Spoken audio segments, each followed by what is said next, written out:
in planning the installation of an exhibition, I try to make sure that there is a kind of continuity of the way things are presented. In other words, that you don't sort of do one style of presentation in one area and another somewhere else. And this exhibition basically does that. I mean, it makes use of the mannequins throughout. It makes use of a certain way of presenting flat objects that is continuous throughout the exhibition. The same with the presentation of jewelry and hats in cases. So there is this continuity.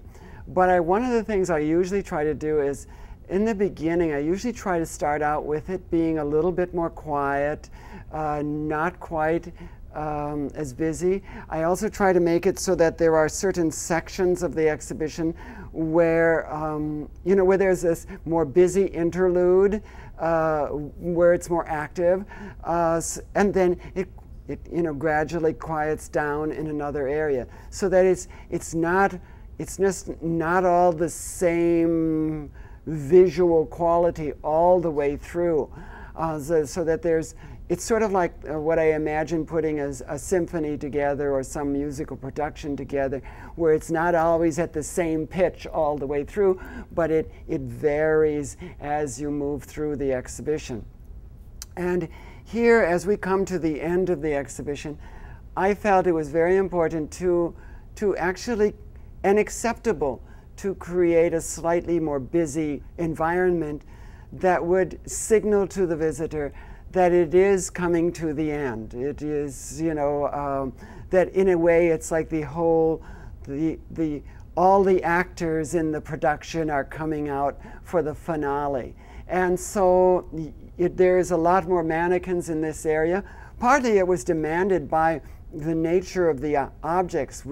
We just had complete outfits for this section of the exhibition, which we didn't have for other sections.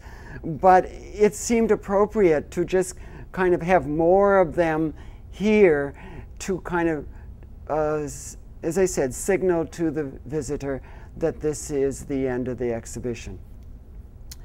In sort of closing, I really feel it's important to thank all of the people who were involved in putting this exhibition together, from the scholars to the people who just came and helped stitch objects or pin objects to the panels to help in the installation in any way. It takes a tremendous amount of work. When you consider that we started the installation in, I think, around the 24th of May, and this show opened on the 21st of September. It was months of working on this to bring it to this state, and it required different kinds of people at different times. People with certain abilities. We just had them involved all the way through it. So it really shows, I mean, one of the things about an exhibition, when it's well done and when it's as monumental as, say, this particular installation is, it's teamwork. It's everyone working together to make something like this happen. And I think people enjoy being involved in something of this nature.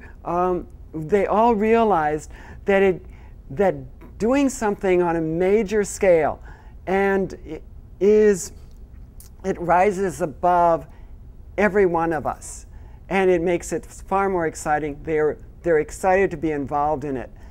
So teamwork and being able to get everyone to work together is a really, really important aspect of planning and carrying out and making an exhibition such as Writing with Thread actually happen.